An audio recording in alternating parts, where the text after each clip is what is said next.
بسم اللہ الرحمن الرحیم۔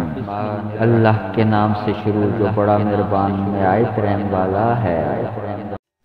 کبھی اپنی زبان سے کسی کے عیب بیان نہ کرو، کیونکہ عیب تم میں بھی ہیں اور زبان لوگوں کی بھی ہے۔ اچھے لوگوں کا تمہاری زندگی میں آنا تمہاری قسمت ہوتی ہے اور انہیں سنبھال کر رکھنا تمہارا ہنر۔ کوئی تمہارا دل دکھائے تو ناراض مت ہونا، کیونکہ قدرت کا قانون ہے، جس درخت کا پھل زیادہ میٹھا ہوتا ہے لوگ پتھر اسی کو مارتے ہیں۔ کوئی آدمی اللہ تعالیٰ کے سامنے اپنی عاجزی ظاہر کرتا ہے تو دنیا داروں کی اونچی گردنیں اس کے سامنے ذلیل واپس ہو جاتی ہیں۔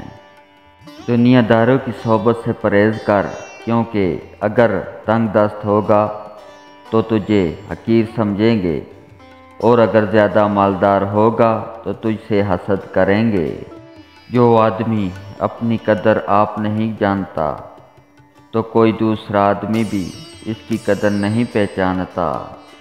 جو آدمی لوگوں کے حالات دیکھ کر عبرت پذیر نہیں ہوتا، اللہ تعالیٰ اس کے حالات سے اور لوگوں کو عبرت دلاتا ہے۔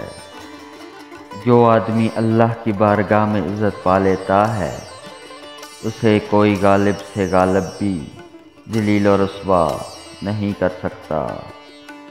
جو آدمی صبر اختیار کرتا ہے وہ کامیابی پاتا ہے، جو جلد بازی کرتا ہے وہ ٹھوکر کھاتا ہے۔